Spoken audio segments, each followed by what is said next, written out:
Malakas ang ulan ng gabing yun, kaya labis ang inis si Dustin nang bumalik sa kanyang tinitirhan. Na-cancel kasi ang dinner meeting niya sa isang kliyente dahil na-stranded siya sa baha. Shit! Maricar, tell him that I was stuck on the street for 4 hours dahil sa baha. Kaya hindi ako nakarating sa meeting namin. Do your job and explain to him. Galit na singhal niya sa kanyang sekretarya matapos ipaalam nito na naggalit ang kliyente sa hindi niya pagsipot. Inis niyang pinatay ang koneksyon.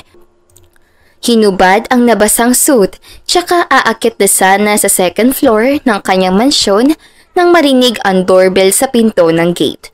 Kunot ang noo na napatingin siya sa wristwatch at nakita niyang 10 p.m. na ng gabi.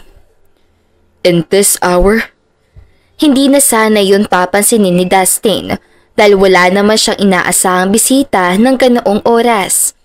Ngunit hindi humihinto ang pagtunog ng doorbell, kaya nagpasya siyang puntahan na ito para pagalitan na rin ang kung sino mang pangahas na nangiistorbo sa kanya.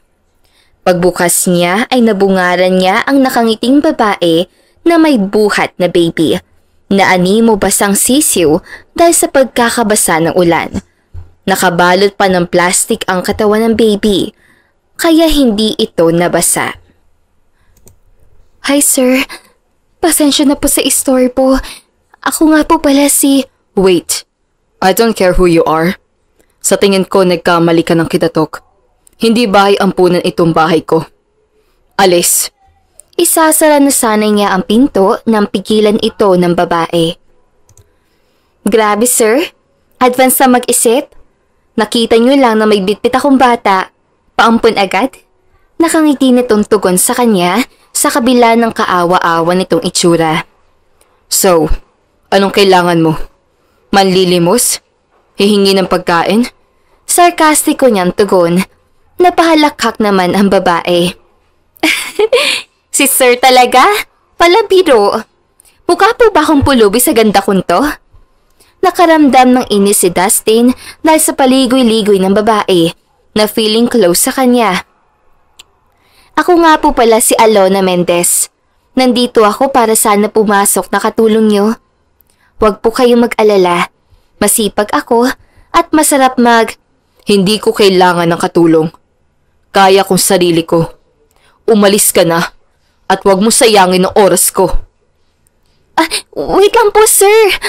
Pag tinanggap niyo ako, hindi kayo magsasisi.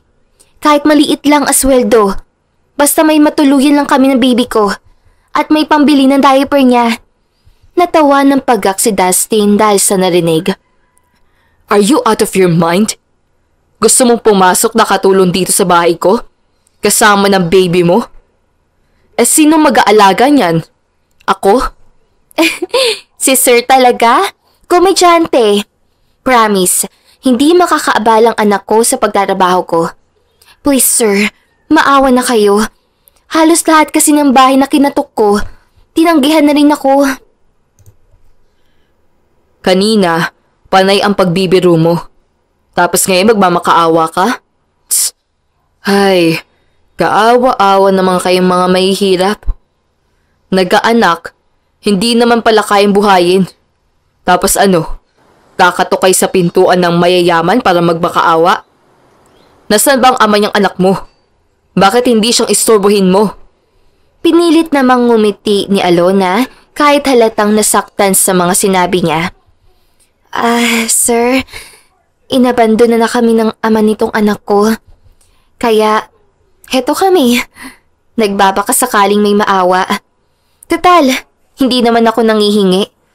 Willing naman akong pagtrabahuhan ang perang matatanggap ko. Hindi kaagad nakaimik si Dustin at nakaramdam ng kulot sa puso.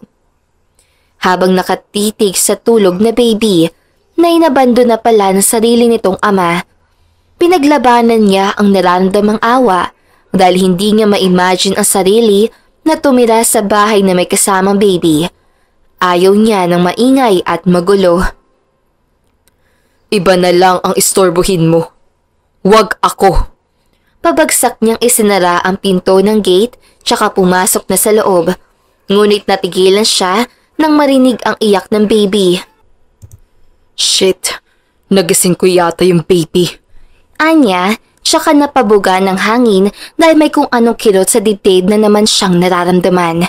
Muli niyang binuksan ang pinto at nakita niya ang babae na sinasayaw ang baby para patahanin. Pasok na. Lumiwanag ang mukha ni Alona at kaagad na pumasok sa loob ng mansyon. Salamat sa pagtanggap, sir. Hulog kayo ng langit sa aming mag-ina. Huwag po kayong mag-alala. Sisipagan ko sa trabaho. Sino may sabi sa'yo na pumapayag ako na maging katulong ka rito? Ngayong gabi ko lang kayo patutuluyin dahil malalim na ang gabi at naaawa ako sa baby mo. Bukas, gusto ko wala na kayo dito. Maliwanag ba? Hindi nakaimik si Alona at halatang nadismaya. Sa guest room na kayo matulog. At please lang, ayokong makarinig ng iyak ng baby. Ayokong maistorbo sa pagtulog ko. Naintindihan mo? Marahang tumango si Alona kaya iniwan niya ang mga ito. Si sir talaga? Pakipot? Tignan ko lang kung paalisin mo pa kami kapag natikman mo ang napakasarap kong luto. Kinabukasan ay maagang nagising si Dustin. Naging masarap ang tulog niya at nagpapasalamat siya dahil hindi siya naistorbo. Pasipol-sipol siya nang pumunta sa kusina para sana maghanda ng breakfast nang may marinig siyang kalansing na mga kutsara. Wait, nandito ba si Mommy? Ay, sinabi ko naman sa kanya na kaya ko ng sarili ko. No need na ipagluto pa ako. Nalaki pa ang mata niya nang may marinig na tawa ng baby. Shit, hindi pa rin sila umaalis? Mabilis na niyang tinungo ang kusina at hindi siya nagkamali dahil naroon ang mag-ina. Naghahanda si Alona ng breakfast habang buhat nito ang baby. What are you doing? I told you to leave. Pero bakit hanggang ngayon nandito pa rin kayo? Sino may sabi sa'yo na pwede mong pakialaman ng kusina ako? Sir, pinagluto lang kita ng breakfast. Naglaba na rin ako, naglinis ng bahay, at nagdilig ng mga halaman. Sa tingin ko, kailangan mo talaga ng katulong dahil sa dami ng dapat gawin dito. Hindi makapaniwala si Dustin na nagawa lahat yun ni Alona kahit may alaga itong baby. Napatingin pa siya sa baby na noon ay nakatingin din sa kanya at bumungis-ngis na tila nakikipaglaro. I told you na hindi ko kailangan ng katulong. Sige na, umalis sa kayo. Talaga po bang hindi kami pwede dito sa bahay niyo, sir? Kahit ilang buwan lang? O kahit isang buwan? Huling tawad na, sir, oh. Ilang araw na rin kasi kaming nagpapalakad-lakad sa kalye. Baka magkasakit na ang baby ko. Hindi ko na problema yun. Napabuntong hininga si Alona, tanda ng pagsuko sa katigasan niya. Ay, nakakaawa naman ang anak ko. Ang liit-liit pa. Mararanasan ng magpalaboy-laboy. At nanlilimos sa kalye. Sobrang lamig pa naman sa labas. Paano kung magkasakit siya? Paano kung matsyempuhan kami ng puting van at kunin ang mga lamang loob ng baby ko? Sino kaya ang may mabuting puso ang maaawa sa amin? Kahit sa baby lang.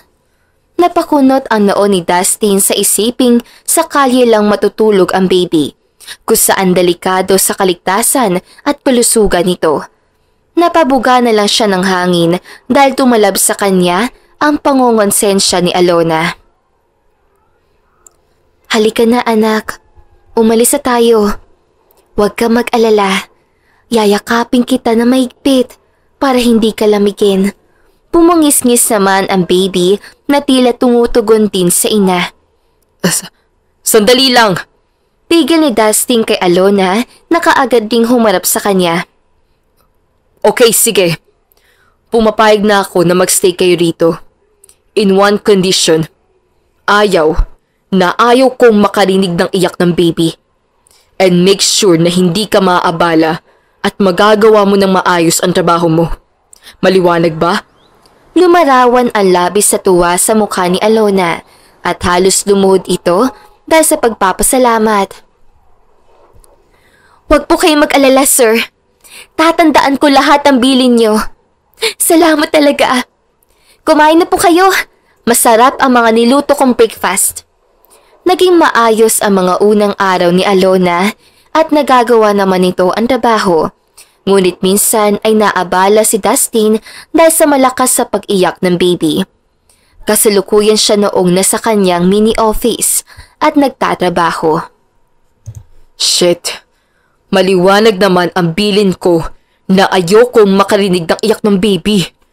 Ano bang ginagawa niya? Mabilis siyang lumabas sa mini office niya para puntahan si Alona. Nakita niya ang mag-ina sa kwarto ng mga ito. Hey, anong ginagawa mo? Bakit ayaw mong patahanin ang anak mo? Naiirita niyang tanong. Sir, pasensya na po.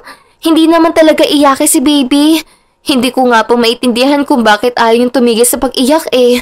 Tugon nito habang sinasayaw ang baby na lalong iniihit ng iyak.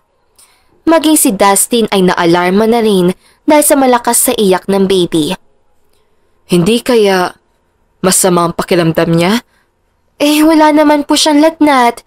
Hindi rin siya nagtatae. Dalhin natin siya sa ospital. Mabilis silang tinungo ang ospital para ipe-check up ang baby. Ayon sa resulta ay may kabag ang bata. Ikaw ang mama niya, pero hindi mo alam na may kabag ang anak mo? Lahat ng nanay alam yun. Sermon ni Dustin kay Alona na makabalik sila sa mansyon. Sir, hindi ko talaga alam ang bagay na yun. First time mom lang ako, kaya hindi pa ganun kalawak ang kaalaman ko pagdating sa pag-aalaga ng bata. Anong sabi mo? Bakit ka nag-anak kung wala ka pang alam?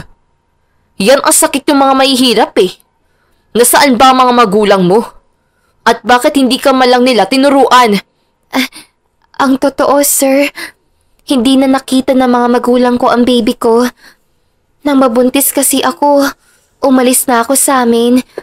Nahihiya ako sa kanila dahil binigo ko sila sa maaga kong pagbubuntis. Graduating na kasi ako nang mabuntis ako ng boyfriend ko. Natatawa na napapailing na lang si Dustin dahil sa narinig. Ilang saglit pa ay halos lumuwa ang mata niya nang biglang ilabas si Alona ang malusog nitong dibdib para pasusuin ang baby. Shit! Ano ba yan? Kailangan ba talaga sa harapan ko? Bulalas niya. Naku sir, pasensya na. Nasanay lang kasi ako. Natatawang tugon ni Alona. Nagpa siya nang umalis si Dustin. Natatawa na lang siya sa sarili kung bakit inaabala niya ang sarili sa isang katulong. Sanay siya na nilalabas ang dibdib niya kahit saan? Ano bang ibig niya sabihin? Napapangawi niyang tanong sa sarili. Napapailing na lang siya sa isiping bata pa talaga si Alona, kaya hindi pa ito matured kung mag-isip. Kinagabihan, na makaramdam ng gutom si Dustin ay muli siyang lumabas sa mini office niya para kumain ng dinner. Ngunit hindi pa pala nakapagluto si Alona, kaya kinatok niya ito sa kwarto. Sir, kayo pala. Kaagad napansin ni Dustin na napapangiwi si Alona na tila may iniinda itong sakit. Ano na naman ang problema? At bakit pa hanggang ngayon wala pang dinner? Gusto mo na bang mawalan ng trabaho? Hinihintay ko pa kasi kayo na lumabas ang kwarto niyo para makiusap sana. Tila nahihiya pa nitong tugon. Huwag mong sabihin na makikiusap ka na ako na ang magluto ng hapunan natin. Talaga bang inuubos mong pasensya ko? Naku, hindi po sir. Hindi po ganun yun. Kanina pa kasi tulog si baby. Yung dibdib ko po sumasakit dahil sa dami ng gatas. Kung pwede po sana. Ano gusto mong ipakiusap? Teka, huwag mo sabihin na ako ang gusto mong sumipsip niyan. Seryoso ka? Gatas mo ang gusto mo na maging hapunan ko? Nanlalaki ang mata na bulala si Dustin. Hala, hindi po. Sir naman eh. Kamot ulo na bulalas din ni Alona. Makikisuyo po sana ako na pakibantayin si baby dahil bibili lang ako ng breast pump. Pagkatapos, tsaka ako magluluto ng dinner. Okay lang po ba? Tila naumid naman ang dila ni Dustin at hindi na nakaimik. Hindi niya rin maitindihan ang sarili kung bakit yun ang lumabas sa bibig niya. Namalayan niya na lang na wala na sa harapan niya si Alona. Ang babaeng yun? Naisahan ako? Grabe. Ang lakas sa loob na utusan ako para magbantay ng anak niya? Ay, ano ba tong pinasok ko? Nagsisisi talaga ako kung bakit ko pa sila pinatuloy dito. Anya, tsaka nalamukos ang muka. Samantala, habang sakay ng taxi, ay napapangiti si Alona. Si Sir talaga. Sobrang komedyante. Paano niya naisip na sa kanya ko ipapasipsip ang gatas ko? Tawang-tawa siya sa nangyari. Ang gwapo sana, pero sobrang OA mag-isip. Na makabalik sa mansyon ay kaagad niya nang ginamit ang breast pump. Matapos ay nagluto na rin siya ng dinner. Saktong 8 p.m. ay natapos siya, kaya pumunta na siya sa kwarto para tawagin ng amo. Naabutan niyang tulog si Dustin habang yakap nito ang baby niya. Kaya napangiti siya. Tama ako. Mukhang masungit lang talaga si Sir. Pero may mabuti siyang puso. Anya, habang nakatitig sa gwapong mukha ni Dustin. Hindi niya muna kaagad ginising si Dustin at inenjoy muna ang magandang tanawin. Nasisiyahan siyang makita na parang totoong daddy ng anak niya ang binata habang magkatabi ang mga ito. Ano nga kayang pakiramdam na may katuwang sa buhay? Yung may katulong ako sa pag-aalaga kay Pipi at may totoo siyang daddy na nagmamahal sa kanya. Napangiti siya ng mapait sa isiping imposible na mangyari ang pangarap niya. Ngunit hindi siya magpapadala sa kalungkutan dahil may mga pangarap siya sa kanilang mag-ina na gusto niyang tuparin. Kapag nakaipon siya, ay babalik siya sa pag-aaral para makahanap ng magandang trabaho.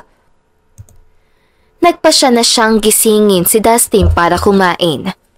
Lumipas ang mga araw, lalo na kumbinsi si Alona na talagang may mabuting puso si Dustin. Sa kabila ng pagsusungit ito, minsan kasi ay umuwi ang binata. May dalang high feeding chair para sa anak niya. Seryoso, sir? Para kay baby to? Oo. Alangan namang binili ko yan para sa akin.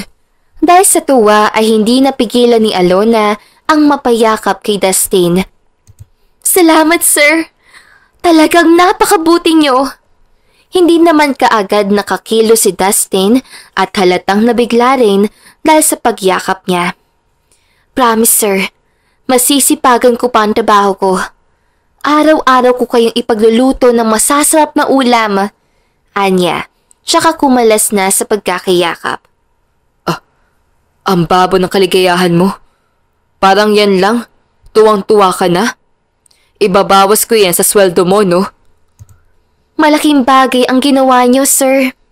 Kasi nag-effort kayo na pumunta sa mall para bilhin yan. Ang isang kaya niyong laging busy sa trabaho at halos wala ng oras. Dumaan pa sa mall para lang bumili ng gagamitin ni baby. Grabe! Sobrang touch ako. Hindi napigilan ni Dustin ang mapatawa sa mga sinabi ni Alona. Huwag ka nga OA. It's just a chair. Wow! Grabe, sir. Hindi ako makapaniwalang nagawa ko kayong patawanin. Lalo kayong nagiging pogi kapag nakangiti kayo. Ang swerte ko talaga. May pogi at super bait akong amo.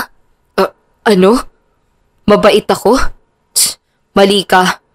Alam mo bang sa office malupit ako? Palagi ako naninigaw. Ang tawagan nila sa akin, the Ruthless CEO. Ruthless? Ang sama naman nila. Siguro dahil hindi pa nila alam ang totoo mong ugali. Pag nalaman nila na pinatuloy mo sa bahay mo ang isang gaya ko, baka maiba pa ang tingin nila sa'yo. Pag nakaharap ko mga yun, aawayin ko talaga sila at ipagtatanggol kita sa nagsasabi sa'yo na ruthless ka. Aawayin mo sila? At ipagtatanggol ako? Lalong natawa si Dustin na halatang aliw na aliw kay Alona. Oo, sasabihin ko sa kanila na dapat hindi ka nila hinuhusgahan base lang sa kilos mo. Kasi hindi ka naman nila lubos sa kilala. Lahat naman tayo may kanya-kanyang pasanin at minsan nakakagawa tayo ng hindi maganda sa kapwa natin. Pero hindi ibig sabihin nun masama na tayo. Hindi ka agad nakaimik si Dustin dahil tila tumalab sa puso nito ang sinabing yun ni Alona. Oh, ano sir?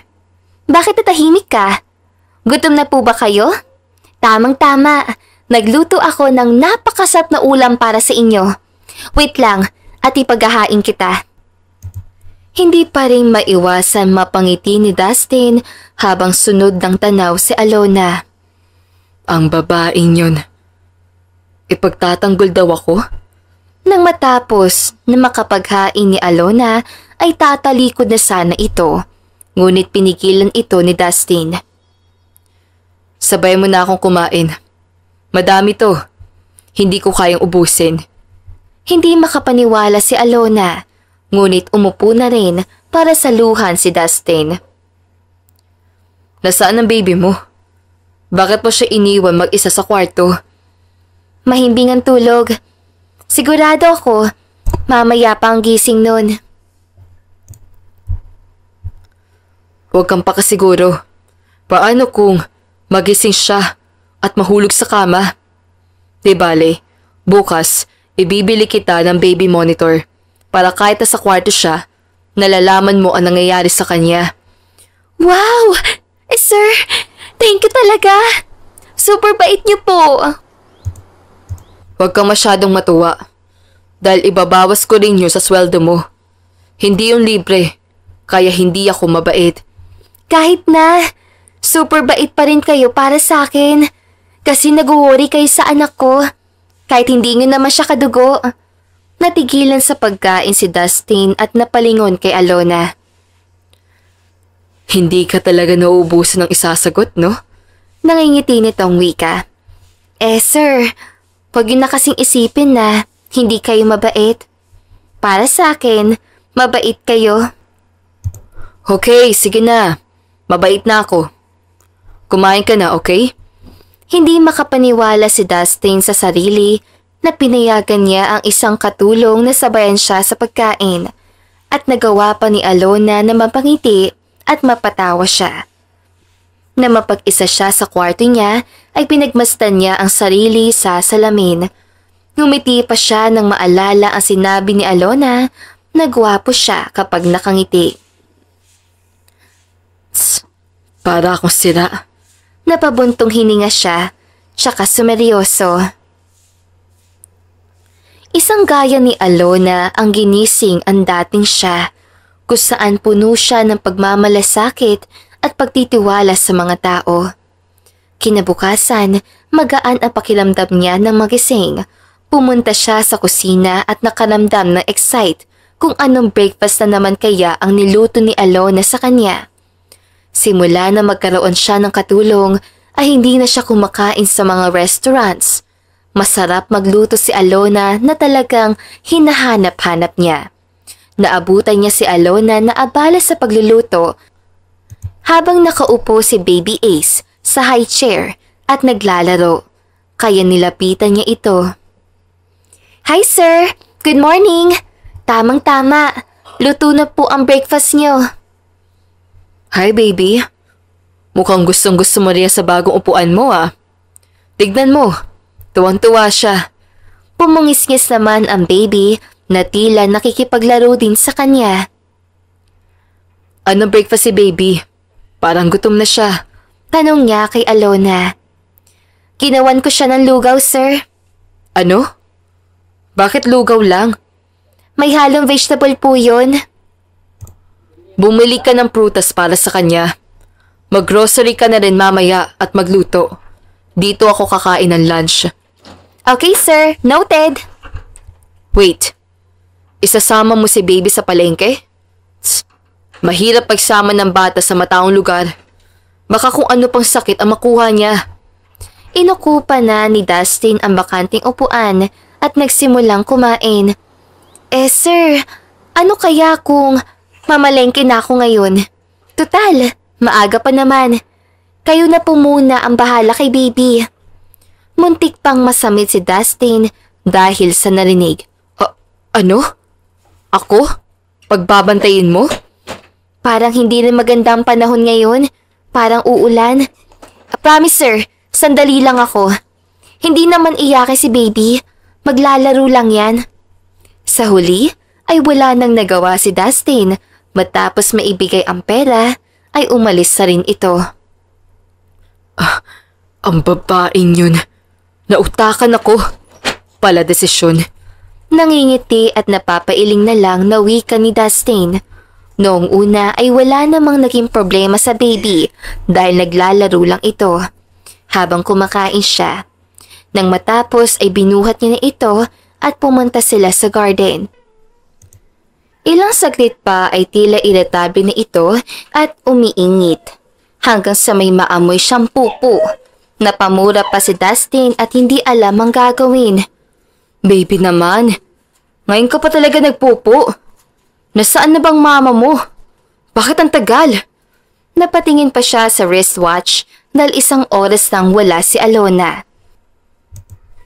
Ilang saglit pa ay lumakas na rin ang iyak ng baby kaya nataranta na si Dustin. Kaya kahit labag sa kalooban dahil nandidiri ay pumunta na siya sa kwarto ng mag-ina para linisan ang pupo ng baby. Ay, ano ba yan? Shish! Ano ba tong pinasok ko? Nang matanggal niya ang dumi, ay kumuha na siya ng diaper para isuot sa baby. Ngunit nagwibi ito at tumalsik pa sa mismong mukha niya. Magpapamura na sana siya dahil sa gulat, ngunit kaagad na bumungis-ngis ang baby na tila tawang-tawa sa naging reaction niya. Kaya nahawa na rin siya at napatawa. Bad baby.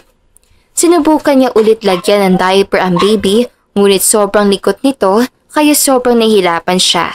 Halos makipagbuno siya rito at nang magtagumpay ay tuwang-tuwa siya. Success! Anya tsaka pinahid ang pawis.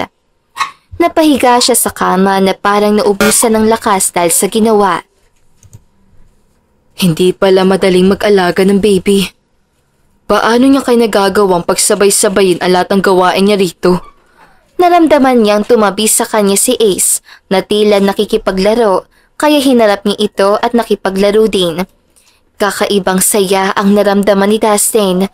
Ramdam niya ang napapamahal na sa kanya ang baby. Baby, say dada. Sige na, sabihin mo dada. May lumabas na words kay Ace, ngunit papa ang sinabi nito. No, papa. Iniwan na kayo ng papa mo. Kaya sabihin mo, dada. Say dada. Nasa ganoong eksena sila nang mapatingin si Dustin sa pintuan. Nangingiting pinapanood sila ni Alona. Kanina ka pa riyan? Anya at kaagad na pabangon habang namumula sa hiya.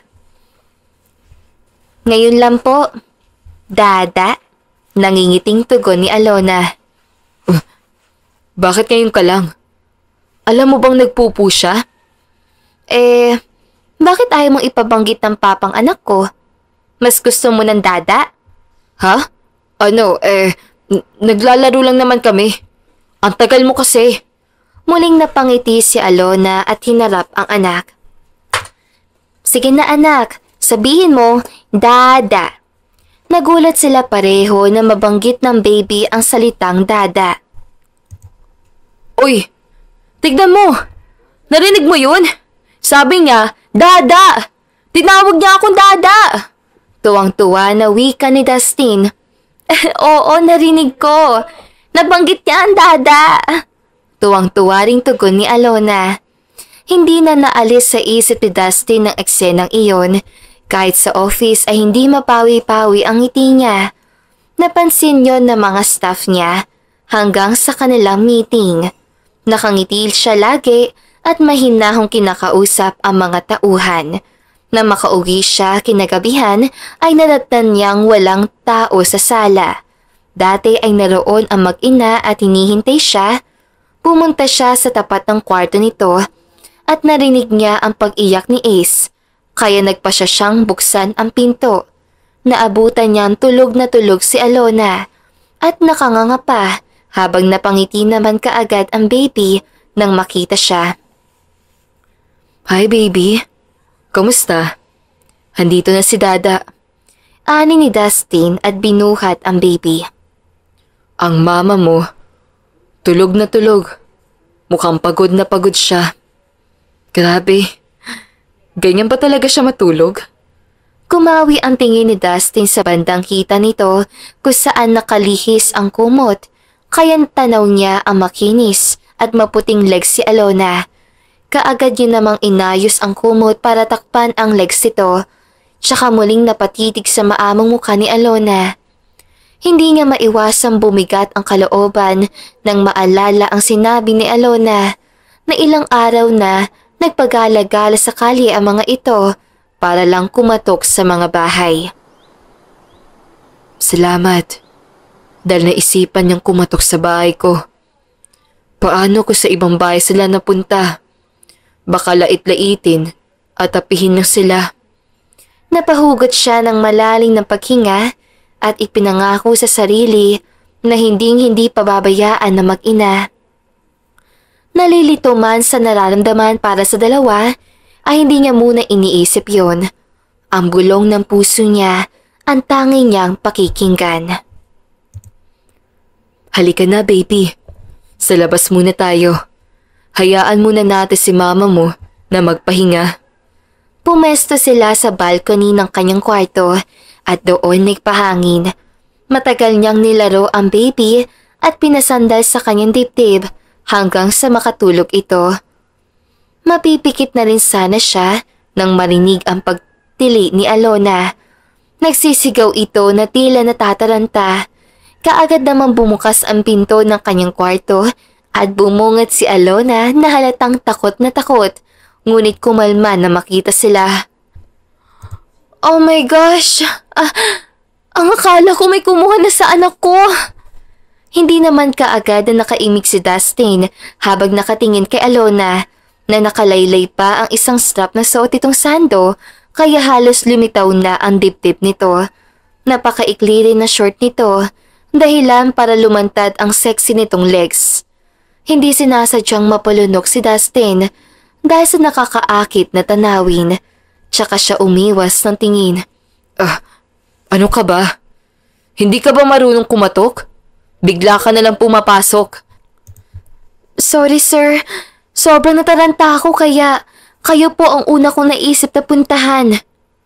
Tulog na tulog ka. At hinayaan mo lang nagising ang anak mo? Anong klaseng ina ka ba? Paano kung nahulog siya sa kama? Sobrang napagod kasi ako kanina na hindi na rin ako nakapagluto ng dinner. Pasensya na. Ang dami mong dahilan. Sige na, kunin mo na si baby at matulog na ulit kayo. Sir, kung gusto nyo, magluluto ako ng pagkain. No need. Magpahinga ka na. Marahang lumapit sa kanya si Alona para kunin ang baby. Naglapit ang mga katawan nila, kaya nasamyo ni Dustin ang mabangong amoy ni Alona. Napatitig siya sa labi nito pababa sa leeg na tila inaanyayahan siyang pupugin iyon ng halik. Dahil doon ay napaubo siya sa naisip. Inuubo po kayo? May sakit ka ba, sir? Wala. Nasamid lang ako. Sige na, lumabas ka na.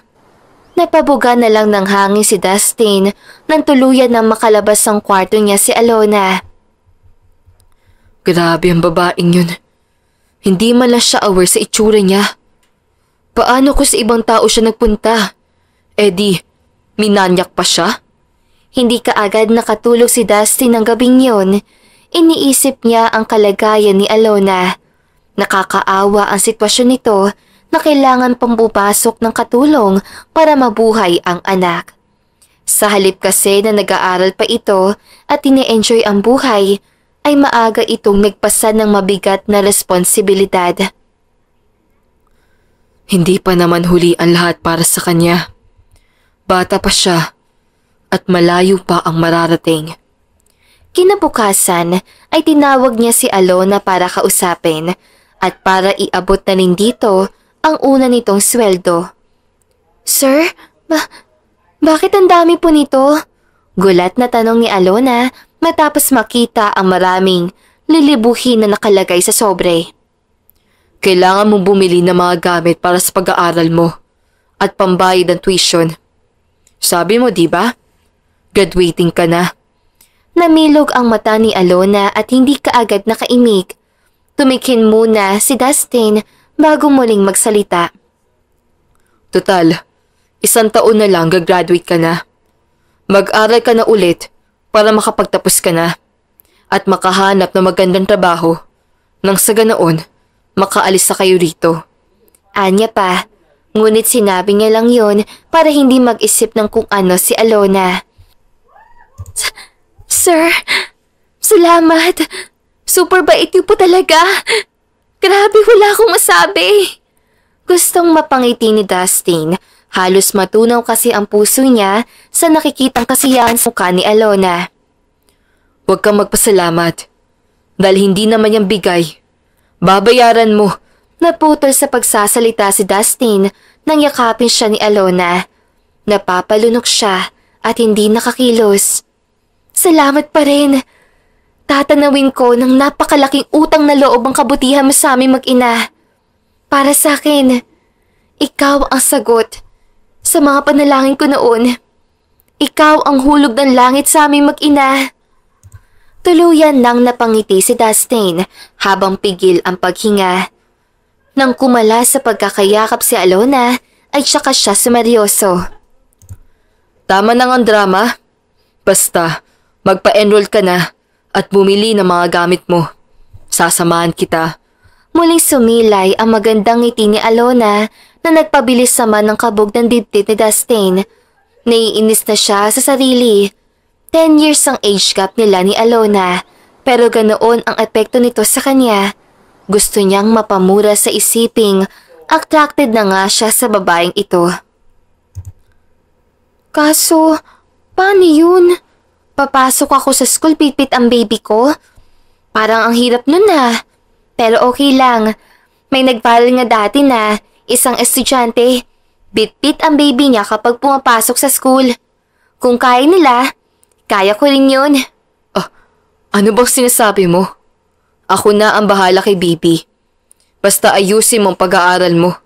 Total, hindi ka naman hulte, kaya ayos lang sa akin. Muli na namang nalaki ang mata ni Alona. Sir, seryoso? Gusto mong ikaw ang magbantay kay baby? Hindi ka nagbibiro? Seryoso ako. Ayoko may ibang tao rito, kaya ayokong kumuha ng yaya para sa kanya. Sa tingin ko, hindi naman siya mahirap alagaan. Grabe, sa sobrang saya ko. Parang gusto kitang halikan. Salamat talaga, sir. Hindi nakaimik si Dustin. Lihim niyang hiniling na sana halikan nga siya ni Alona. Ngunit muli siyang napamura at pinagalitan ang sarili. Nakaluto ka na ba? Nagugutom na ako. Yes, sir. Special ang breakfast niyo ngayon. Fried rice omelette. Natawa ng lihim si Dustin. Halos araw-araw kasi ayun ang breakfast niya. Pero hindi siya nagsasawa kahit palaging yon ang kainin niya.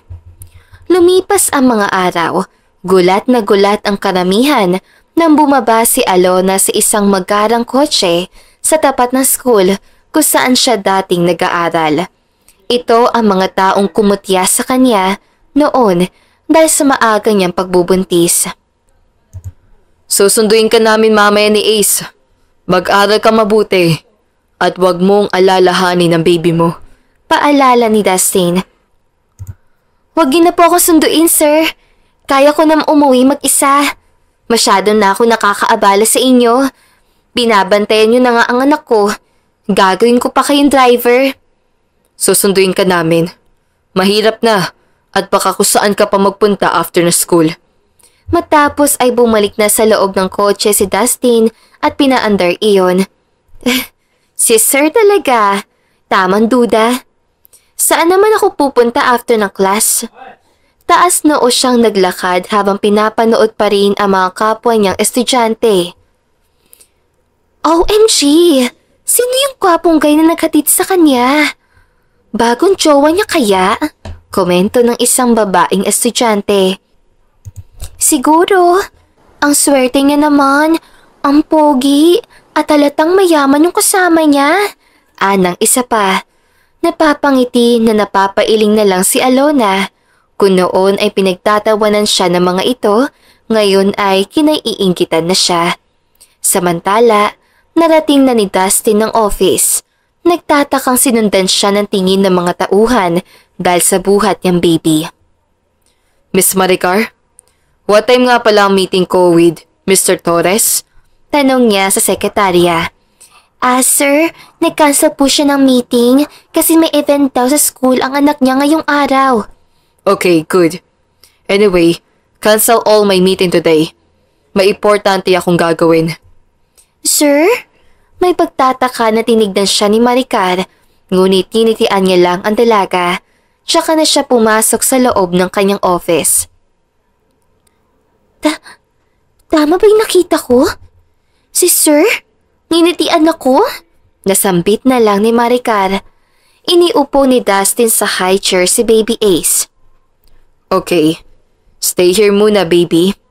After mapirmahan ni Dad at mga documents, pupunta na tayo sa playground. Gusto mo ba yun, ha? Bumungis-ngis naman ang baby bilang tugon sa kanya. Ilang saglit na pagtatrabaho ay bumukas ang pinto ng kanyang opisina at bumungad sa kanya ang kanyang mommy. Oh my God! Tama nga ang naririnig kong mga usap-usapan dyan sa labas na may kasama kang baby. Kanino ang baby na yan? Anak mo ba yan, Dustin? Napangiti si Dustin, hindi niya maipaliwanag, ngunit natutuwa siya na iniisip ng iba na anak niya si Ace. No, Mom. He's my maid's son. Ano? Anak yan ng katulong mo? Kailan ka pa nagkaroon ng katulong? Ako nga ayaw mo papuntahin doon. Kasi ayaw mo ng maibang tao dahil gusto mo mapag-isa. Mag-explain ka nga, anak. Mommy, mahabang kwento. Nasa school ang mama ni Ace, kaya nagpresenta akong alagaan ng baby niya. Ano? Gulat pang bulalas ang ginang, hindi ito makapaniwala. Kilala kasi nito ang anak. Mula nang mamatay ang Daddy Dustin ay lumayo na siya sa mga tao at nagalit sa mundo. Nagkaroon siya ng trust issue dahil iyon mismo ang ikinamatay ng daddy ni Dustin. Inatake sa puso ng traidorin ng pinagkakatiwalaang kaibigan. Pero Dustin, bakit ka pumayag na ikaw ang mag-alaga ng anak ng katulong mo? Kaya ka nga kumuha ng katulong para ikaw ang pagsilbihan, di ba? As I said, Mom, busy sa pag-aaral si Alona. Kailangan niya makapagtapos para naman hindi habang buhay ay maging katulong lang siya. Para naman mabigyan niya rin na magandang kinabukasan si Baby Ace. Ha? Gulat pa ring bulalas ang ina. Ano, baby? Naiinip ka na ba dyan sa chair mo? Nagugutom ka na ba? You want milk na? Napapaawang ang bibig ng ginang dahil sa gulat. Wow! Tinawag mo ulit akong Dada. Narinig mo yung Mommy? Sabi niya Dada. Tuwang-tuwa na sambit ni Dustin. Oo, narinig ko. Sa huli ay napapangiti na lang din ang ginang dahil nakikita na nito na bumabalik na sa dati si Dustin. Marunong na ulit ngumiti ang anak.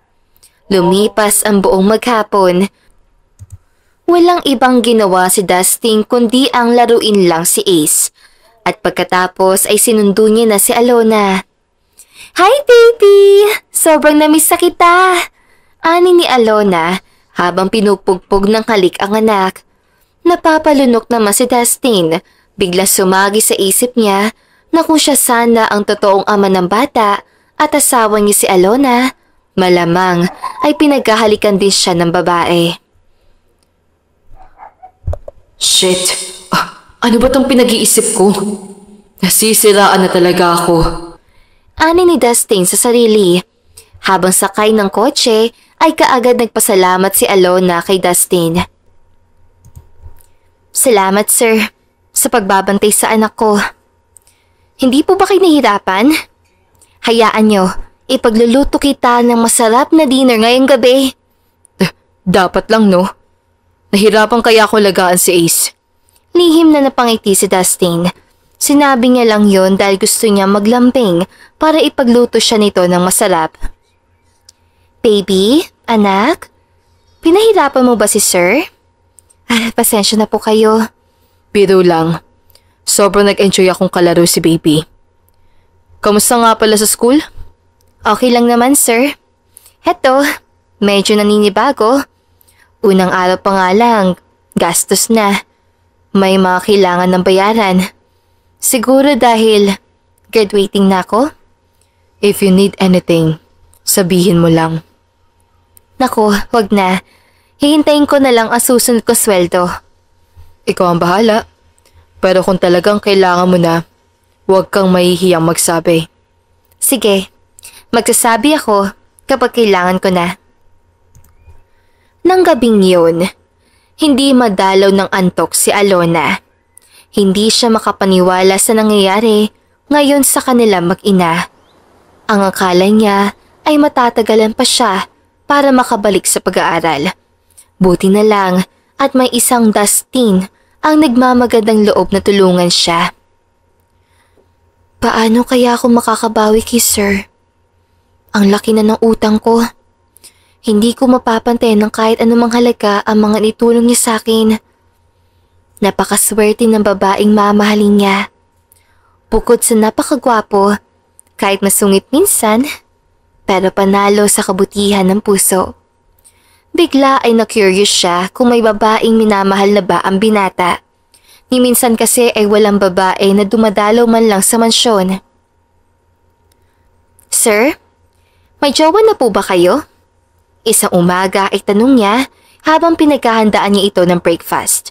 At buhat naman ni Dustin si Baby Ace. Wala. Bakit mo naitanong? Ano? Wala pa? Bigla ay natuwa si Alona sa naging tugon ni Dustin. "Paano pa nangyari yun? Sa gwapo niyong yan? Stable na po kayo. Wala ba kayong balak magkapamilya man lang?" Bakit ba bigla ka nag-interesado sa love life ko? Well, sa ngayon, para may nagugustuhan ako. Kaso sa tingin ko, imposibleng maging kami. Ha? Bakit naman imposibleng maging kayo, sir? Bungi ba yung girl? O baka naman, pustiso ang ngipin? Hindi umimik si Dustin, ni hindi ito natawa sa biro niya at nanatili lang na nakatitig sa kanya. Ilang segundo rin silang nagkatitigan habang dumadagundong ng malakas ang dibdib ni Alona nang may marinig silang doorbell. Pakibuksan ang gate. Si Mommy yun. Sige sir. Imposibleng maging kami kasi malayo ang age gap namin. Nasambit ni Dustin habang sunod ng tanaw si Alona. Nabuksan ni Alona ang gate ay pumasok ang kotse. Sakay no ng isang ginang na sa tingin niya ay ang mommy ni Dustin at isang magandang babae. Ikaw siguro yung bagong katulong ni Dustin, right? Yung nanay ng baby na bitbit niya sa office? Ako nga po. Good morning po, ma'am. Kinabahan si Alona. Lalo na nang pagmasdan siya ng dalawa mula ulo hanggang paa. Wait, tita.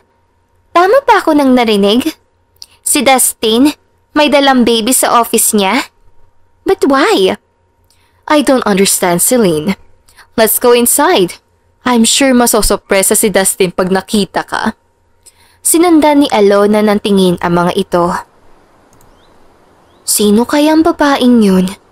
At ano ang kailangan niya kay Sir Dustin ko? Nang makabalik sa loob ay kaagad niyang kinuha si Ace. I can't believe this, Dustin. Bakit inaalagaan mo ang baby ng katulong mo? Ani ni Celine. It's not a big deal, Celine. Ano bang ginagawa niyo dito sa bahay ko ng ganitong kaaga? Tanong ni Dustin habang salubong ang kilay. Nagpasama kasi sa akin si Celine. Kararating niya lang galing Amerika. And she planned to stay here for good.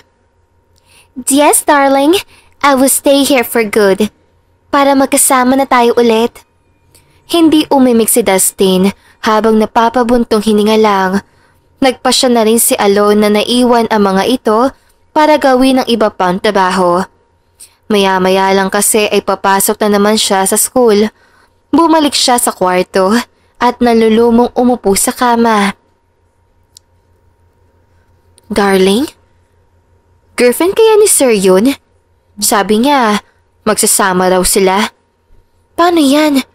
Siguradong hindi papayag ang babaeng yun na si Sir ang magbantay kay Pipi. Anong gagawin ko? Pinatulog niya muna ang anak at nang makatulog ay bumalik siya sa trabaho. Gulong-gulo ang isip niya at nagdadalawang isip kung papasok pa ba sa araw na iyon. Narinig niya ang ugo ng kotse kaya binalikan niya si Dustin sa kusina, ngunit wala na ito roon. Grabe, iniwan niya kami at sumama siya sa babaeng yun. Mabigat ang loob ni Alona, hindi dahil hindi siya makakapasok, kundi dahil sa kaagad na pagsama ni Dustin kay Celine. Kakainis. Bakit pa ganito ang nararamdaman ko? Ano naman kung sumama siya sa babaeng yun, di ba? Dapat ang iniisip ko kung paano ako papasok, hindi yung... Shit! Nagsiselos pa ako? Oh no! Bakit naman ako magsiselos? Dahan-dahan niyang niligpit ang mga plato na pinagkainan ni Dustin. Anong ginagawa mo? Bakit hindi ka pa nag-aayos sa sarili mo para pumasok? Gulat na napalingon si Alona at nakita niyang nakatayo si Dustin. Hindi ka umalis kasama nila? Why should I go with them? Ang tanong ko, sagutin mo. Bakit hindi ka pa nakabihis? At nasaan si Ace? Iniwan mo na naman sa... Naputol sa pagsasalita si Dustin nang yakapin ito ni Alona. Akala ko umalis ka at iniwan mo kami. Salamat kasi nandito ka at hindi ka sumama sa girlfriend mo. Baka sa mukha ni Dustin ang gulat bago ito sumagot. Hindi ko naman girlfriend si Celine. Ex ko lang siya. Lalong natuwa si Alona sa narinig at lalo pang hinigpitan ang yakap. Kaya napapangiti na si Dustin at tila gusto na rin kumanti ng yakap. Ilang saglit pa ay pinanlakihan ng mata si Alona tsaka kumala sa pagkakayakap. Sige na. Kailangan ko na nga palang maghanda sa pagpasok. Mabilis pa sa 4:00 ang ginawang paglalakad ni Alona dahil sa labis na hiya. Hala, ano yung ginawa ko? Bakit ko niyakap si Sir? Nang muli sila magkaharap ni Dustin ay hindi siya makatingin dito ng diretso. Mamayang gabi, huwag ka na magluto.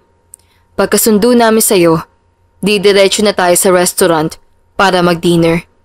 Napatingin si Alona kay Dustin. Kaagad niyang napansin ang positibong aura ng binata. Nakangiti ang mga mata nito na tila masayang masaya. Inisip pa ni Alona na marahil ang pagbalik ng ex nito ang dahilan kaya ito masaya. Sige, ikaw ang bahala. Hindi maiwasan ni Alona ang malumo sa isiping baka nagkabalikan na ang dalawa.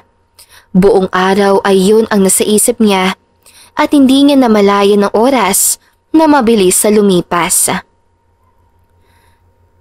Hindi ko maintindihan ang sarili ko. Imbes na mag-focus ako sa pag-aaral, ibang iniisip ko. Ay, nababaliw na yata ako.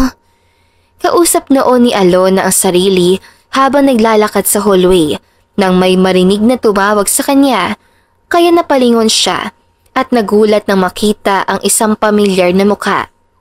Ang ex niyang si Jason. Jason? Kaagad itong lumapit sa kanya habang nakangiti. Hi. Tama nga ang narinig kong balita. Bumalik ka na dito. Kamusta ka na? Hindi kaagad nakaimik si Alona habang isa-isang naaalala ang mga hindi magandang nangyari. Kasama na roon ang hindi nito pagkilala sa anak niya. Okay lang ako. Mas okay at mas masaya kaysa noon. May pagmamalaki niyang tugon tsaka ito tinalikuran. Ngunit humabol si Jason. Wait, Alona. Pwede pa tayo mag-usap? Nag-uusap na tayo. I mean, yung seryosong pag-uusap. Masinsinang pag-uusap. Seryosong pag-uusap? Bakit? Nagpapatawa ba ako ngayon? Nakita mo bang nakangiti ako? Pwede ba? Seryosohin mo naman ako. Please? Bakit? Bakit kailangan kong harapin ka para kausapin? Sino ka ba?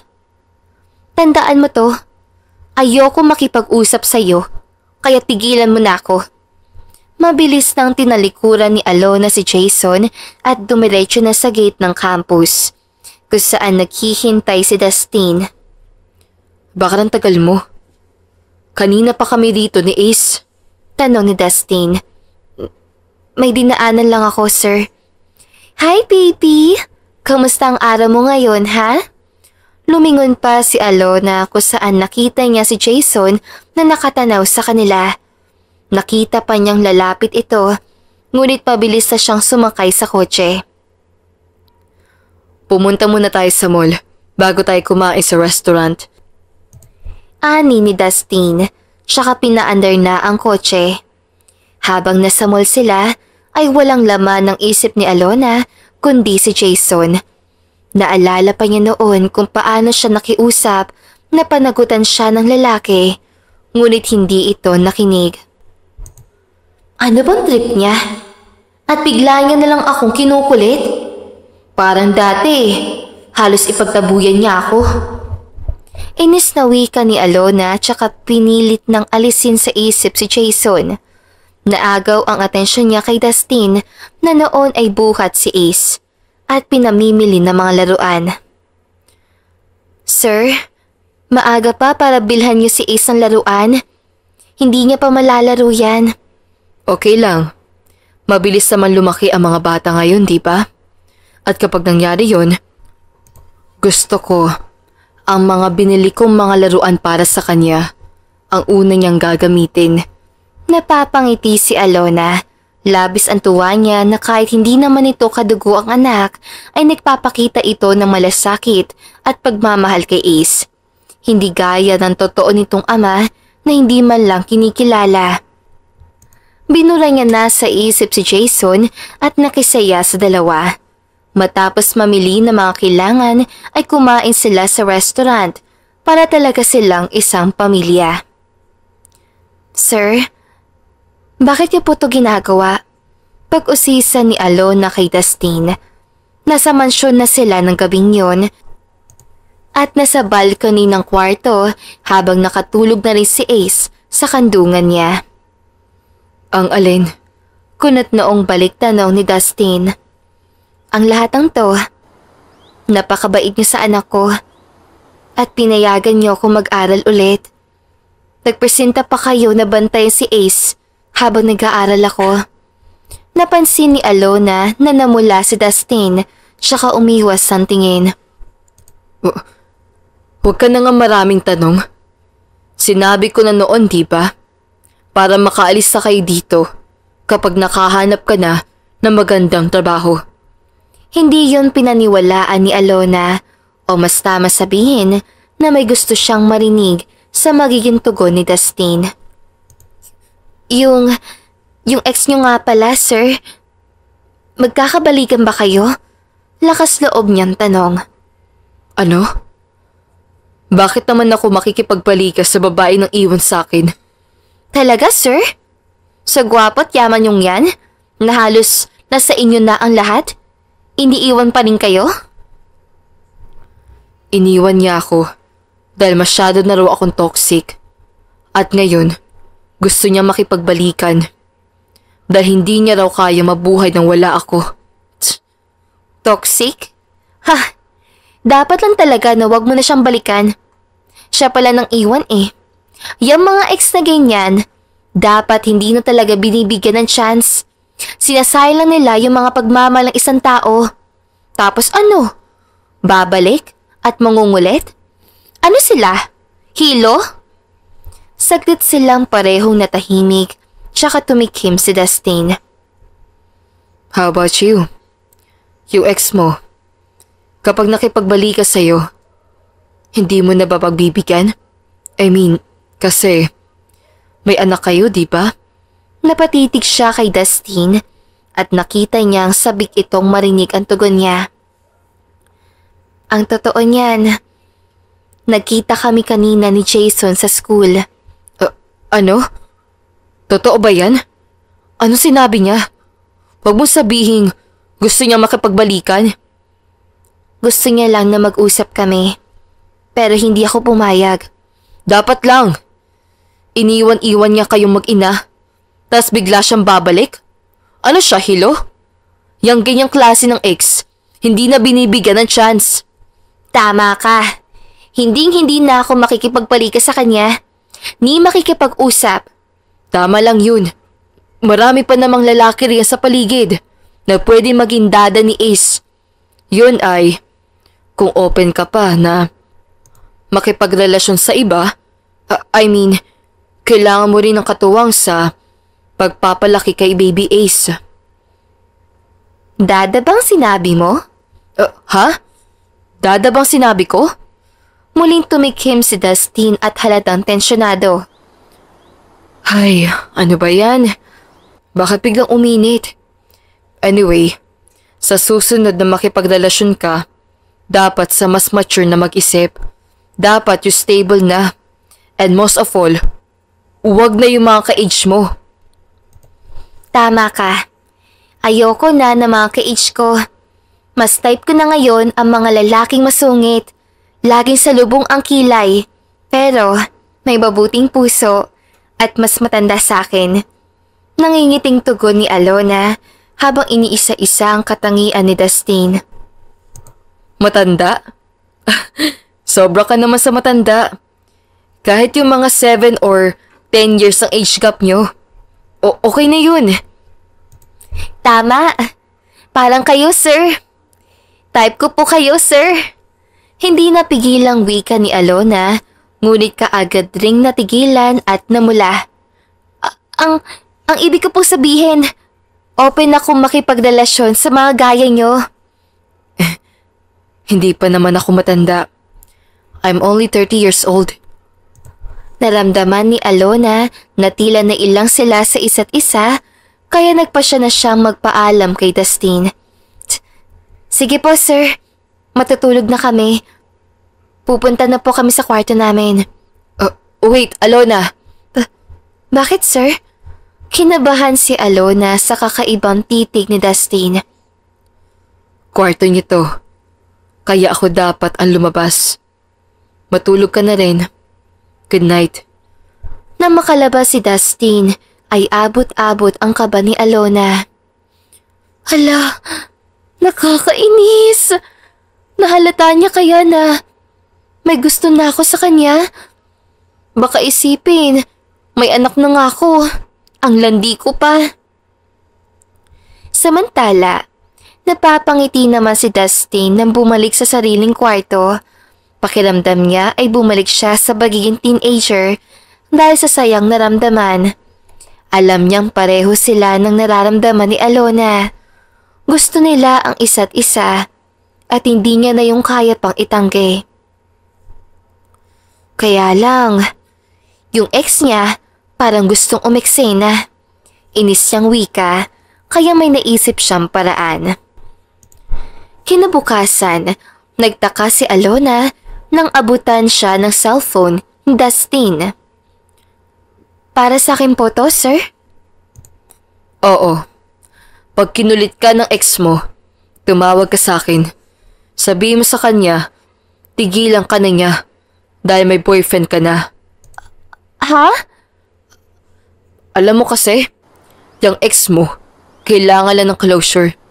Pag nalaman niyang may boyfriend ka na, titigil na yun sa pangungulit sa'yo. Sumang-ayon na lang si Alona at hindi na nag-usisa pa.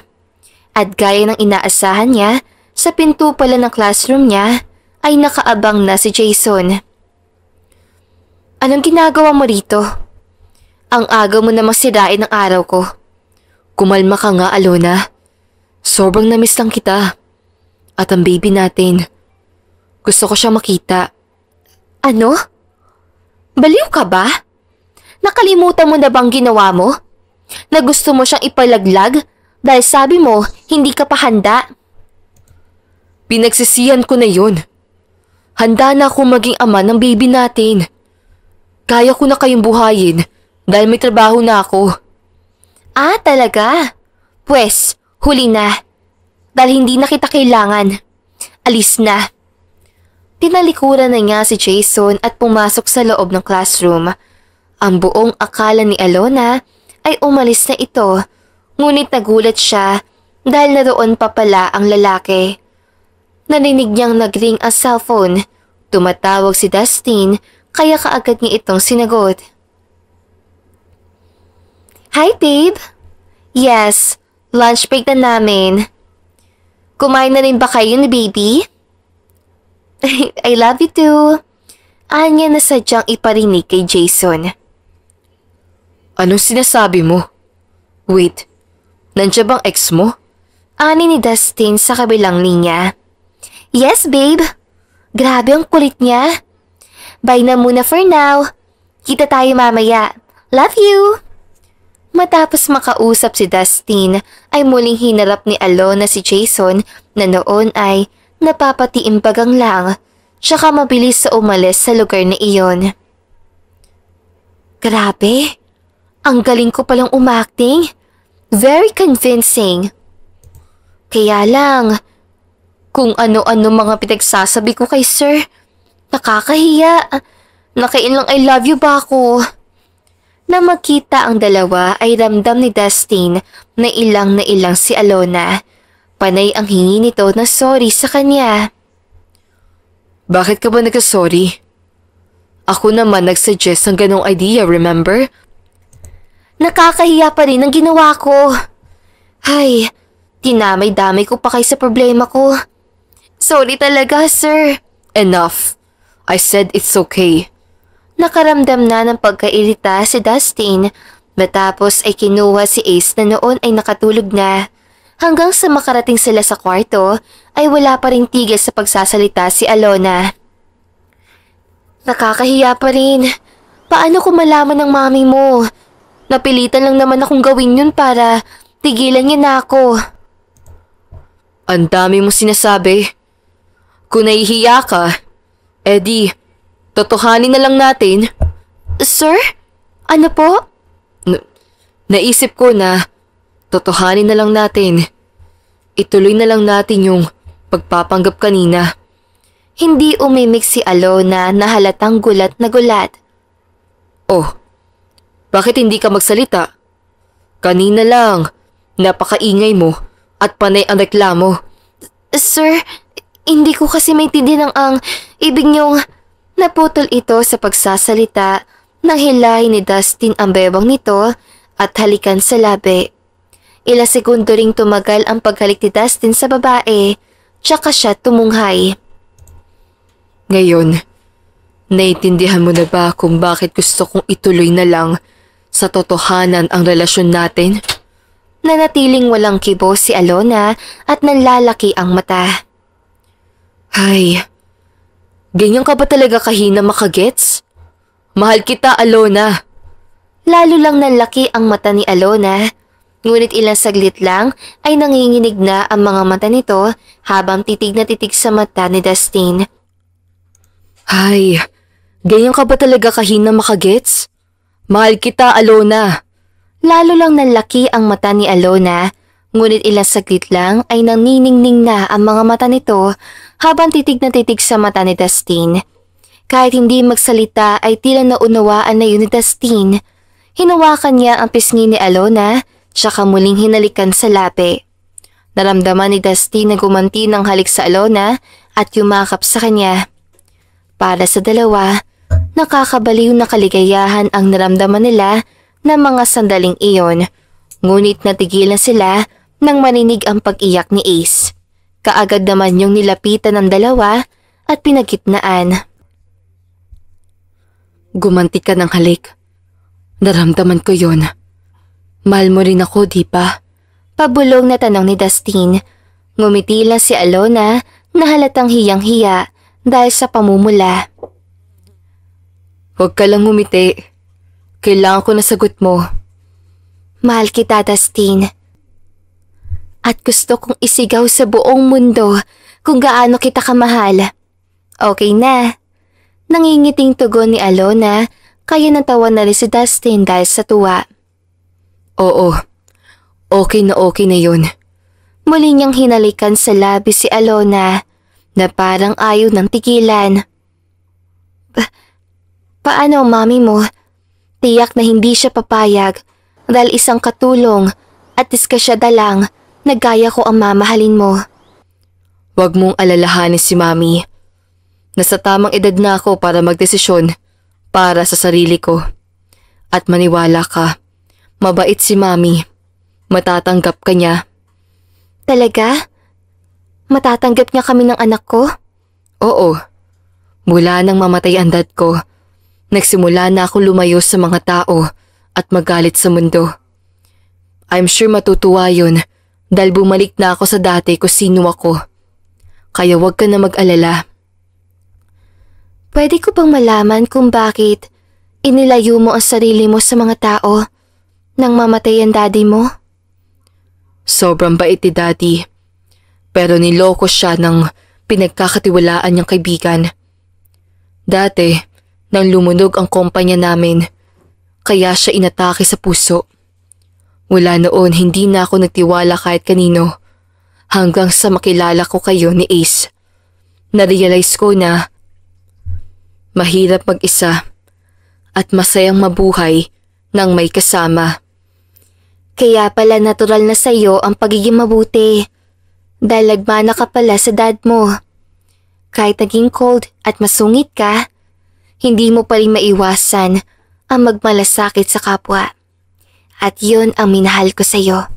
Tugon ni Alona tsaka yumakap sa kanya. At gaya na sinabi ni Dustin, wala nang nagawa ang mom niya at tinanggap na si Alona. Okay lang naman sa akin. Masaya ako dahil marunong ka na ulit magmahal. Kaya lang, si Celine, siya ang dapat pong problemahin, anak. Malaki ang share sila ng dad niya sa kumpanya natin. At anumang oras, pwede niya yung kunin. Ma'am, hindi niya ako pwedeng kontrolin dahil sa malaki ang share sila sa kumpanya natin. Siya ang nang iwan, kaya wala akong kasalanan sa kanya. That's why I'm here to beg you. Bigla ay singit ni Celine nang pumasok ito sa nakaawang na pinto ng kanyang office. And now malalaman ko na pinagpalit mo ako sa isang disgrasyada? Ganyan ka na ba talaga ka-cheap? Look at yourself. Hindi mo naman anak ang batang niyang inaalagaan mo. My gosh! Ano na lang ang sasabihin ng mga tao dito? Yayo ka ng disgrasyada mong katulong na balak mo pang asawahin?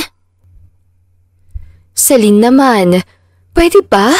Huwag kang mag-eskandalo. Huwag mo naman kausapin ng ganyan ang anak ko. It's okay, Mom. Hayaan mo siyang patunayan niya na tama ako sa desisyon ko na huwag na siyang balikan. Anyway, Celine, I have to thank you dahil sa ginawa mong pag-iwan sa akin Nakilala ko ang babaeng tunay na magpapasaya sa akin. How dare you? You think I will allow you at ang babaeng yun na maging masaya kayo? I will convince Dad na i-pull out ng shares namin nang sa gayon bumagsak ng kumpanya mo. Huwag mo kong takutin, Celine. Now leave. Inis na nilisan ni Celine ang office niya, tsaka siya nakahinga ng maluwag. Don't worry, Mom. I doubt na magagawang i-pull out ni Mr. Perez ang shares niya. He is a business-minded. Hindi siya magpapadala sa kababawan ni Celine. I hope so, anak. Masaya ako dahil nakikita ko kung gaano ka kasaya. Pabuhat nga sa magiging apo ko. Masayang ibinigay naman ni Dustin si Baby Ace. Buong pagpapasalamat dahil suportado siya ng ina. Samantala, panay naman ng iwas si Alona kay Jason na noon ay ayaw siyang tigilan. Utang na loob, Jason. Wala ka bang plano sumuko, ha? Noon bang hinabol kita at pinilit ka na panagutan ako? Hindi, di ba? Umalis ako ng tahimik at hindi ka na ginulo. Hindi ko lang matanggap na ipapaako mo sa ibang lalaki, anak ko. Dahil ba sa mayaman ang lalaking yun? At naibibigay niya ang mga luho nyo? Kaya ko rin gawin yun. Magsisikap ako para sa anak natin. Kung magmamatigas ka pa, dadalhin ko to sa korte. Ipaglalaban ko ang karapatan ko sa anak ko. Halos maduling si Jason ng isang malakas na sampal ang ibinigay ni Alona rito. Ang kapal na mukha mong tawagin na anak ang anak ko. Samantalang idambando na mo kami noon. Okay, sige. Iparating natin to sa korte. Akala mo ba talaga mangmang ako pagdating sa batas? Akala mo ba talaga ako pa rin yung tanga at uto-uto na binilog mong ulo ko? Sige lang. Hindi ako natatakot sa'yo. Lalabanan kita. Tiimbagang at kuyom ang kamao na iniwan siya ni Jason. Tsaka siya nakahinga ng maluwag. Na makita sila ni Dustin ay kinuwento niya rito ang pagbabanta sa kanya ni Jason. Ano? Sinabi niya yun sa'yo? Ang lakas ng loob niya. Hayaan mo. Ako nang bahala sa kanya. Anong gagawin mo? Ako nang bahala. Sisiguraduhin kong hindi ka na niya guguluhin. Matapos noon ay nakapagpasya si Dustin na alamin kung saan nakatira si Jason para kausapin. Anong ginagawa mo rito? Di ba ikaw yung boyfriend ngayon ni Alona? Ang lakas naman ng loob mong pumunta dito sa teritoryo ko. Gusto mo bang ipabugbog kita sa mga tropa ko? Ani ni Jason, nasa harap ito ng bahay habang nagyoyosi. Halos hindi pa ito tapos magsalita ay hinablutan nito ni Dustin sa kwelyo. Hoy bata, wag mo akong tinatakot ha. Ani ni Dustin habang pinipitik ang tenga ni Jason na noon ay biglang namutla. Baka hindi mo kilala kung sino ang nasarapan mo. Bitawan mo nga ako! Nanay! Napahalakak naman si Dustin sa biglang pagtawag dito sa ina. Napakatapang mo na pagbantaan ako at si Alona. Tapos tatawagin mo lang palang nanay mo. Tigilan mo na si Alona. Pero kung talagang matigas ka, sige, haharapan ka namin sa korte. Ako ang magsisibing witness kung paano mo pinabayaan ang mag-ina mo. Isa pa, mukhang wala kang kakayahan para buhayin sila. Kaya malabo mong makuha ang bata. Naintindihan mo? Hindi naman nakaimik si Jason na bitawan niya ito. Mula ngayon, ako nang bahala sa kanila. Minahal ko na si Ace na parang tunay kong anak. Kaya huwag ka nang ubeksena. Aalukin ko na rin ng kasal si Alona. Kaya huwag mo na kaming guluhin. Pwede mo naman dalawin si Ace. Yun ay, kung papayag si Alona. Tuluyan nang hindi umimik si Jason, marahil ay narealize na nito ang ginawang kasalanan kay Alona. Na makita sila ni Alona ay masayang siniguro ni Dustin na hindi na manggugulo si Jason. Sigurado ka ba? Alam mo kasi, hindi naman ako natatakot kahit umabot pa kami sa korte. Dahil alam kong sa akin sila papabor dahil ako ang ina. Oo, alam ko. Ikaw ang napakaganda at matapang na si Alona na bumihag ng puso ko. Sus, nambola. Kinikilig na tugon ni Alona tsaka ninakawan ng halik sa labi si Dustin. Gaganti sana ng halik si Dustin, ngunit tumakbo si Alona at nagpahabol sa lalaki. Naabutan niya ang babae sa sala at doon muling nanghina ang kanilang mga lapi. Lumipas ang ilang linggo, hindi na nga ginulo si Alona ng ex nito at si Dustin kasalukuyang kausap niya ang daddy ni Celine. I'm sorry sa ginawa ng anak ko, Mr. Anderson. Don't worry, pinabalik ko na si Celine sa Amerika sa ayaw at sa gusto niya. Kaya hindi ka na niya guguluhin. I guess you need to accept na matagal na kayong wala. And it's her fault naman. It's okay, Mr. Perez. I'm glad kasi hindi ka niya na-convince na i-pull out ang shares niyo. Well, for me, business is a business. Hindi ako magiging matagumpay kung sa ganoong kaliit na bagay binibigyan ko ng atensyon. Salamat, Mr. Perez. Nakangiting nakipagkamay si Dustin kay Mr. Perez. Narinig mo yun, baby? Wala nang makakahadlang sa atin. Magiging one family na tayo. Pag okay ng lahat, magpapakasal na kami ng mama mo. Magiging totoong dada mo na ako. Masayang ani ni Dustin kay Baby Ace.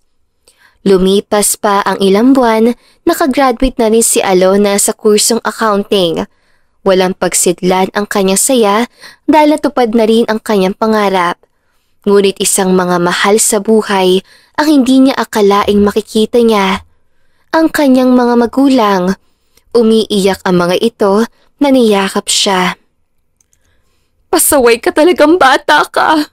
Saan ka ba nagpupunta? At bakit ka umalis sa atin? Anang nanay niya. Sorry po, Nay. Tay, sobrang nahiya lang ako sa inyo dahil binago ko kayo. Nangako ako na tsaka lang ako magpapakita kapag natupad ko ang pangarap ko. Siya nga po pala. Siya po si Dustin. Tinulungan niya ako sa lahat. At siya po ang boyfriend ko. Magandang umaga po. Kamusta po kayo? Bati ni Dustin tsaka nagmano sa mga ito. Okay lang, anak. Salamat sa pagtulong mo kay Alona. Nako, ito na ba ang apo ko? Kapogi naman. Mana sa lolo. Bilang selebrasyon ay kumain sila sa restaurant at pagkalipas ng ilang buwan ay nagpasya na ni silang magpakasal. Sa kanilang pagsasama ay nagkaroon sila ng sariling anak. Tignan mo si Ace, babe. Nakakatuwa dahil bantay sarado sa little sister niya. Super protective na kuya. Ani ni Dustin habang tanaw si Ace na noon ay 3 taon na. Nasa kwarto sila ng gabing yon at nanonood ng TV. Mahal na mahal niya talaga ang kapatid niya. Tuwang-tuwa siya. Babe, pag may isip na si Ace, kailangan ba talaga nating ipaalam na hindi ako ang totoong dad niya? Parang ang hirap kasi sa pakiramdam. Kailangan. Kasi karapatan ng bata yon. Kesa naman sa iba pa niya malaman. Mabuti nang sa atin manggaling. Okay, sige na. Nagbabaka sakali lang naman ako na magbago ang isip mo. Kamot ulo na wika ni Dustin, tsaka inakbayan si Alona at hinalikan sa pisngi. Gumanti naman ang halik si Alona tsaka yumakap kay Dustin. Maraming kabataan na gaya ni Alona ang nagpadala sa kapusukan at maagang nabuntis. Pero hindi pa huli ang lahat para bumangon. manatiling matatag at mangarap para sa magandang hinaharap. At dito na nga po nagtatapos ang magandang istoryang ito. Don't forget to like, share, and subscribe. Hanggang sa muli, paalam!